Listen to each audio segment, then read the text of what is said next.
बिस्मिल्लाहिर्रहमानिर्रहीम, अस्सलाम वालेकुम।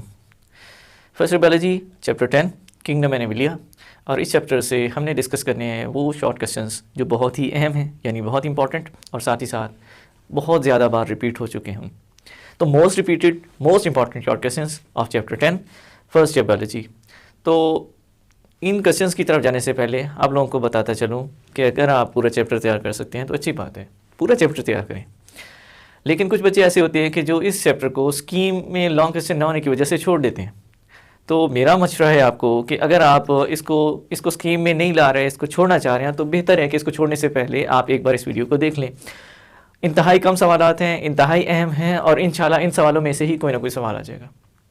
तो इन सवालों को तैयार कीजिए, बहुत ही कम वक्त में आपके ये सवाल तैयार हो सकते हैं। और सवाल भी ऐसे हैं कि जिनके जवाबात मैक्सिमम 2 से 3 लाइनों के हैं, सिवाय 2-3 सवालों के ऐसे जो कि जिनकी ज़्यादा लाइनें होंगी आंसर की फॉर्म में। तो आपको क्या करना है, आपको इन सवालों को एक बार लाजमी देखना है चैप्टर 10 से। इंशाल्लाह आप दुआओं में याद रखेंगे कि वाकई ही आपको टिप्स दी थी, गेस दिया था चैप्टर 10 से। तो वक्त ज़ाया किए बिना हम बढ़ते हैं आगे कि कौन कौन से सवालात हैं जो चैप्टर 10 से आपको कर लेने चाहिए। अगर आप चैप्टर छोड़ना चाह रहे हैं तो उसकी निस्बत आपको ये कर लेने चाहिए, ताकि आपका वक्त भी ज़ाया ना हो। और इसमें से क्योंकि चैप्टर 10 से 4 सवाल आते हैं फाइनल एग्ज़ाम के अंदर, तो कम से कम वो 4 सवाल आप आसानी से तैयार कर सकते हैं। इन सवालों को तैयार करके और अटैम्प्ट भी कर सकेंगे। तो शुरू करते हैं जी। पहला सवाल, फर्स्ट इंट्रोडक्टरी पार्ट से पहला सवाल है रेडियल एंड स्पाइरल क्लीवेज की फॉर्म में। रेडियल एंड स्पाइरल क्लीवेज, इस सवाल के बारे में ये कहा जाता है कि ये सवाल जो है ये ज़्यादातर डिफरेंस की फॉर्म में आता है, कंपैरिजन की फॉर्म में पूछा जाता है। Differentiate between radial and spiral cleavage. बाज़ का तीसरा भी सवाल आता है कि differentiate between radial and spiral symmetry. तो सिमेट्री हो या क्लीवेज हो, ये इंट्रोडक्टरी फर्स्ट, सेकेंड या थर्ड पेज के ऊपर इसका आंसर मिलेगा चैप्टर के अंदर। इसके बाद second question, difference or comparison between acoelomates and coelomates. तो सीलोमेट्स जो है उनमें और एसिलोमेट्स के अंदर डिफरेंस कंपैरिजन, ये सेकंड क्वेश्चन होगा हमारा इस चैप्टर से, और ये भी सेकंड या थर्ड चैप्टर जो पेज है चैप्टर का वहाँ पे मिलेगा जी। तीसरा सवाल हमारा ये भी कंपैरिजन का है, differentiate between diploblastic and triploblastic animals. Diplo और ट्रिप्लोब्लास्टिक के दरमियान डिफरेंस या कंपैरिजन का सवाल है। चौथा सवाल, differentiate between protostomes and deuterostomes. Protostomes और इसी तरह ड्यूट्रोस्टोम्स। बाज़ औक़ात इस तरह भी आता है, प्रोटोस्टोम और ड्यूट्रोस्टोम की बजाय वो प्रोटोस्टोमिया ड्यूट्रोस्टोमिया के बारे में पूछ लेते हैं। तो 4 सवाल अभी तक हमने मेंशन की, चारों ही कंपैरिजन या डिफरेंस के तौर पे ज़्यादातर पूछे जाते हैं। बहुत कम ही ऐसा हुआ है कि इनमें से किसी के बारे में अलग से पूछा जाए कि what you know about radial cleavage या स्पाइरल क्लीवेज। इसी तरह एसिलोमेट्स या सीलोमेट्स वगैरह में से किसी को अलग मेंशन नहीं किया जाता, ज़्यादातर कंपैरिजन के तौर पर पूछे जाते हैं। इसके बाद नेक्स्ट हमारा क्वेश्चन जो इस पोर्शन यानी चैप्टर 10 से आ सकता है, इंपॉर्टेंट है, वो क्या है जी, that is importance of sponges. Importance of sponges, ये पहला ही जो है वो पोर्शन है, पहला ही ग्रुप है एनिमल्स के अंदर स्पंजेस का, और स्पंजेस की इंपॉर्टेंस के बारे में पूछा जाता है। ये फर्स्ट क्वेश्चन बनेगा। इसके अलावा 6 नंबर पे जो क्वेश्चन आएगा वो भी स्पंजेस से ही बिलोंग करता है, और क्वेश्चन होता है जी differentiate what you know about ostia and osculum. ऐसे भी हो सकता है, या फिर इस तरह भी हो सकता है डिफाइन ऑस्टिया एंड ऑस्कुलम, दोनों सूरत में। लेकिन बहुत ज़्यादा इंपॉर्टेंट क्वेश्चन है, और इन दोनों का ताल्लुक जो है यानी इंपॉर्टेंस और साथ ही साथ ऑस्टिया ऑस्कुलम, इन दोनों का ताल्लुक जो है वो स्पंजेस वाले पोर्शन से है, जो कि पहला फाइलम बनता है, पहला ग्रुप बनता है एनिमल्स के अंदर। इसके बाद हमारा नेक्स्ट क्वेश्चन, इसमें हमने बात करनी है what you know about polymorphism. Polymorphism के बारे में पूछा जाता है, पॉलीमॉर्फिज्म। और पॉलीमॉर्फिज्म किस पोर्शन में, सिलेंट्रेट्स में देखा जाता है। नाइडेरियंस या सिलेंट्रेट्स इनको कहा जाता है, इनमें पॉलीमॉर्फिज्म जो वो देखा जाता है। और बाज़ का ऐसे भी होता है कि पॉलीमॉर्फिज्म को डिफाइन करें, what you know about polymorphism, also tell how polymorphism takes place in Obelia. तो किसी भी तरह से क्वेश्चन पूछा जा सकता है, लेकिन इंपॉर्टेंट पॉइंट है। नेक्स्ट हमारा क्वेश्चन नंबर 8। क्वेश्चन नंबर 8 की अगर हम बात करें तो क्वेश्चन नंबर 8 पूछा जाता है कहाँ से जी, कोरल रीफ से। What you know about coral reefs. Coral reefs क्या है, how they form, where it occurs, वगैरह वगैरह। कोरल रीफ ज़्यादातर क्वेश्चन आता है कि what you know about coral reef या how coral reef formation takes place. ये दो तरह के सवाल ज़्यादातर पूछे जाते हैं। इनका ताल्लुक भी सिलेंट्रेटा या नाइडेरियन के साथ ही है। इसके अलावा नेक्स्ट क्वेश्चन नंबर 9 की अगर हम बात करें तो क्वेश्चन नंबर 9 मेटामॉर्फोसिस है। मेटामॉर्फोसिस एज इंडिविजुअल की डेफिनेशन पूछी जा सकती है। What you know about Metamorphosis. Metamorphosis की ही तरह का एक फिनोमेना इनकम्प्लीट मेटामॉर्फोसिस, वो भी यहीं पे ऑब्जर्व किया जाता है, वो भी पूछा जाता है, बहुत इंपॉर्टेंट है। और इसी मेटामॉर्फोसिस के साथ एक और पॉइंट बनता है शॉर्ट क्वेश्चन के तौर पे, निम्फ या लार्वल इंस्टार। ये भी इंपॉर्टेंट शॉर्ट क्वेश्चन है। आर्थ्रोपोडा वाले ग्रुप में हमें ये मेटामॉर्फोसिस देखने को मिलता है। ये इंपॉर्टेंट शॉर्ट क्वेश्चन कंसीडर किया जाता है। इसके अलावा नेक्स्ट अगर हम देखें तो हमारे पास क्वेश्चन बनता है what you know about hermaphrodite। Question number 10, what are hermaphrodite। और hermaphrodite को इस तरह भी हो सकता है कि जी इसकी डेफिनेशन पूछी जाए, इससे एग्जांपल पूछी जाए। तो what are hermaphrodite, give example. Define hermaphrodite, give example. तो किसी तरह भी क्वेश्चन आ सकता है। क्वेश्चन नंबर 11 की अगर हम बात करें तो इकोनॉमिक गेन्स या इकोनॉमिक इंपॉर्टेंस किनकी जी, इकोनॉमिक इंपॉर्टेंस ऑफ इंसेक्ट्स की इकोनॉमिक इंपॉर्टेंस क्या है। अच्छा, इकोनॉमिक इंपॉर्टेंस में ऐसा भी हो सकता है कि सिर्फ और सिर्फ हार्मफुल इंसेक्ट्स के बारे में पूछा जाए, give the names of harmful insects and their role. इसी तरह ऐसा भी हो सकता है कि give the role of useful insects या बेनिफिशियल इंसेक्ट्स, ऐसा भी हो सकता है। तो या फिर बेनिफिशियल इंसेक्ट्स के जस्ट नेम पूछे जा सकते हैं।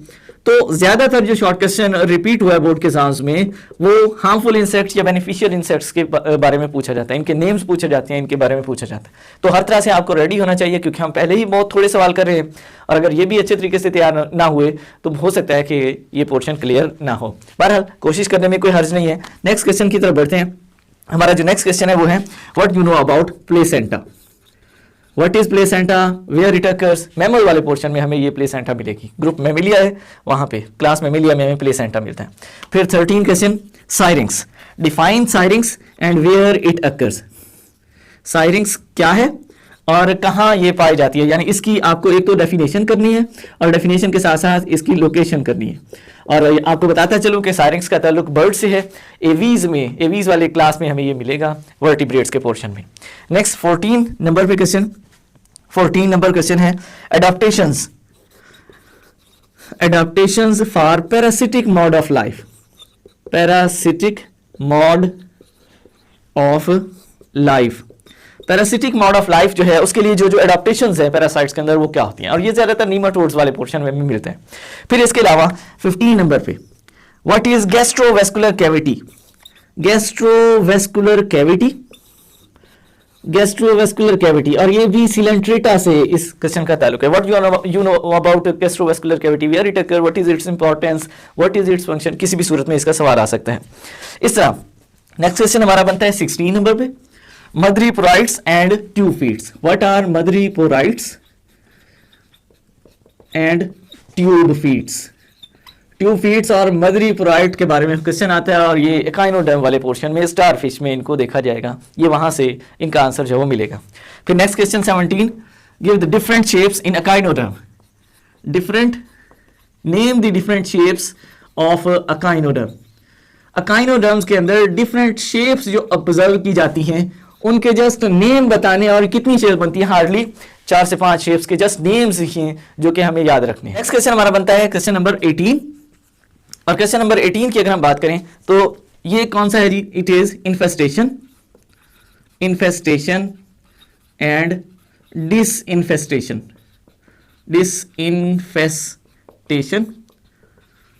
नीमाटोड्स वगैरह वाले पोर्शन में हमें इसका जो है वो जवाब मिलेगा। इन्फेस्टेशन और डिसइन्फेस्टेशन क्या है, एक 2 लाइनें दोनों के बारे में लिखी जाएगी, इन्फेस्टेशन और डिसइन्फेस्टेशन के बारे में। 19 नंबर पे क्वेश्चन अगर हम देखें तो इसमें कि व्हाट यू नो अबाउट आर्चियोपटेरिक्स क्या है, ये भी हमें क्लास एवीज यानी बर्ड्स वाले पोर्शन में इसका आंसर मिलेगा। नेक्स्ट क्वेश्चन 20 जो हमें तैयार करना है, आपको तैयार करना चाहिए, जो बहुत इंपॉर्टेंट है, रिपीटेड भी है। इसमें कौन से आ जाते हैं जी, प्रोटोथेरिया, मेटाथेरिया एंड यूट्रोथेरिया। ये असल में 3 ग्रुप्स हैं मेंबर्स के। इस चैप्टर के आखिरी पेज पे या आखिर से पहले वाले पेज पर हमें ये मिलेंगे। ऐसा ज़्यादातर यूँ हुआ है कि क्वेश्चन जो है इनमें से किसी एक के बारे में पूछा जाए या फिर इनमें से किसी 2 का कंपैरिजन या डिफरेंस पूछ लिया जाए। तीनों कभी भी इकट्ठे नहीं पूछे जाते। और यू थेरिया मेटा थेरिया बहुत ज़्यादा बार रिपीट हो चुके हैं, इसलिए इनके ऊपर आपको ज़्यादा फोकस करना होगा। फिर नेक्स्ट क्वेश्चन जो बनता है वो है name 2 larva of echinoderms. Name question number 21 है 2 लार्वा नेम्स, और ये 2 लार्वा नेम्स कहाँ से? अकाइनोडर्म से। अकाइनोडर्म के अंदर 2 लार्वल नेम्स, जस्ट अकाइनोडर्म्स के अंदर हमें लार्वा के 2 किस्म के लार्वा इनके अंदर ऑब्जर्व किए जाते हैं, और उन 2 किस्म के लार्वा को क्या नाम दिया गया है वो नेम हमने जस्ट मेंशन करने, तो बिल्कुल सिंपल है। फिर इसके अलावा क्वेश्चन नंबर 22 है। क्वेश्चन नंबर 22 क्या है? What you know about notochord. What is notochord, what you know about notochord, what is its function. किसी भी सूरत में इस सवाल को पूछा जा सकता है, इससे क्वेश्चन बन सकता है। फिर इसके अलावा जो क्वेश्चन इसमें से आ सकता है इस चैप्टर में से, अगर उसको हम ऑब्जर्व करें,